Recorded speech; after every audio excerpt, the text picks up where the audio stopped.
The pleasing thing for me in terms of this setup, okay, both have got fairly narrow stand, which is great, okay.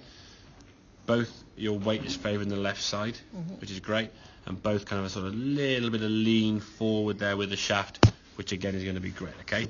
The left hand one I think is your 9 iron, I think it was. Your swing of the club was about to there, okay. And if we think about the golf swing we said before as being a circle, which obviously goes around your body, there's your 9 iron 50-yard swing, your 7 iron was around there, and your pitching wedge, which we'll see on this right hand side, is up obviously a lot higher, okay. So this is your pitching wedge swing, okay, up to about sort of 12 o'clock, kind of above your head there, yeah. So those two swings there basically gave you the same distance.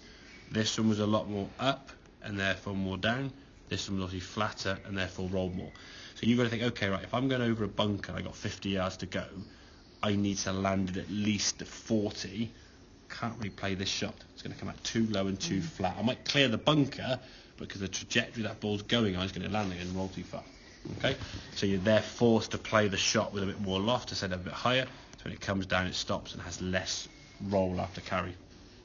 If you're playing in windy conditions, or you're above the green, or for whatever reason you want to hit the ball a bit lower, okay, rather than hit a pitching wedge and land it all the way and try and stop dead, you could play a 9 and swing it to there, or you could play a 7 and swing it to there, or whatever club you decide to take. So you're learning different shots with different clubs, with different trajectories off the club face, and you decide what sort of shot you want. For me, you've got long and short, high and low, and you decide really what you want to do. Do you want a high short shot, in which case you're probably going over a bunker or over something and the ball's going up in the air and have not much roll on landing, okay? Or do you want a short low shot where you've got plenty of green to play with, you can nudge a little stuff we did with the hybrid last time, or the time before last, we did some sort of chips with the hybrid, yeah? If you've got nothing in your way, you just chip it down there, that's your shot to play. There's no real danger of miss-hitting that one. It's just learning how hard to hit it, okay? So all these different shots that are going to be at your disposal to play. You've got to decide which one you're going to choose and which length of swing you're going to put into that shot, okay? Now, a little bit of the going right, as we can see. If we just watch this sort of head movement there now, it's not a disaster or a problem, okay? That's kind of where you're studying. That green line is just slightly tilted forward because you are just slightly left of the ball, okay?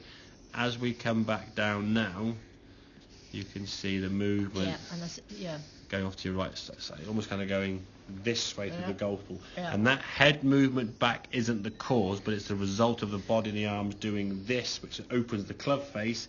As a result, your body goes back, okay? So what we're going to try and do is feel the club obviously with the body twisting, and when we try to hit the ball, if that's the target line there, and there's your flag, when we try to hit the golf ball, not in this area over here, we try and swing the arms and the body on the back foot, try and swing anything to the left, which keeps the face open, and it spins off the right even more. And you might on occasion get one of those unmentionables there where you go to hosel and then you sort of shank it off to the side, okay? So when you started a few left or right, whatever the case may be more concerned about the club base is doing down here at impact, not where your handle's going or your arm and your shoulders are going, okay? I remember you more detail. You almost got to drive it forward. Yeah, exactly, yeah. I was telling people about this, rather than going like that. Yeah, exactly.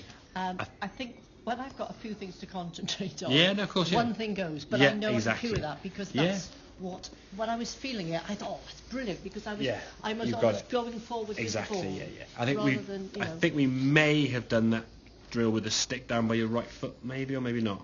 That sound familiar with the alignment stick? So you put the stick on the ground there. And you said something about a towel. A towel, yeah. But I didn't. I couldn't remember. Okay, fine. Whether I hit the towel or not. No, what you would do is, if we just use the left-hand one, okay? I can draw. So what you would have is kind of a towel, probably. Either was fine. Yeah, a towel on the floor, something like that. Okay. And the towel's only going to be obviously very thin in terms of the sort of depth of the object. So as you're swinging now into the golf ball, if you're swinging down this way, you hit the golf ball and the ball then continues up and you miss the towel. That's the idea. If you lean back, probably about an inch or two, it's going to be quite, not very far at all, yeah. If that's probably too thick, if they flatten out as a complete square, there you go, that's it. So it's quite thin. Yeah, so you're just not going to hit it. Yeah, exactly, yeah. That's about enough to be fair, I would say, yeah. So your club's going to be coming down to the golf ball. If the angle of attack is sufficiently down enough, your club's going to pinch between that mat and the golf ball, the towel, as a downward shot. If you lean back with your head and any sort of rocking back motion through impact, your club will sort of bottom out, hit the towel. No, you didn't. That was just clean. But again, if you notice, it didn't go right, and it went a bit lower as well, didn't it? Okay. Yeah. Yeah, if you're using an alignment stick, which I'd always recommend rather than a golf club, because you don't want to damage your clubs, you're going to have it probably about so, just on the outside of your right foot like that, okay? But that's obviously a lot thicker, okay? A towel being as thin as it would be, okay, it's going to be kind of there. And the feeling is now to try and get this club to sort of go into the ground a bit more. What's your body weight got to be? So you're just sort of pinching onto that left side, so we're striking down the ball a bit more. So you lean back, hit the towel, and obviously hit the towel, it will affect the strike because obviously it affects the club face, but the idea being is you're going to be striking down. I think we may did that dragging drill with the club. Did we do that?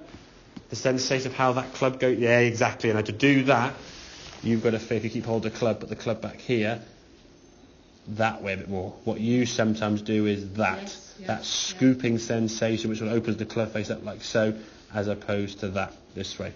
I've actually found in the past now, people actually get golf balls do this. They put the golf ball in the normal spot. And if you hold that club, as they sort of set, they go back here, I just actually hit the golf ball doing it. So it's not going to go very far, obviously, because there's no power. But it gives you a feeling of how that club's going to interact with the golf ball on the ground and get the contact we're looking for. Okay, does that make sense? Yeah? Perfect.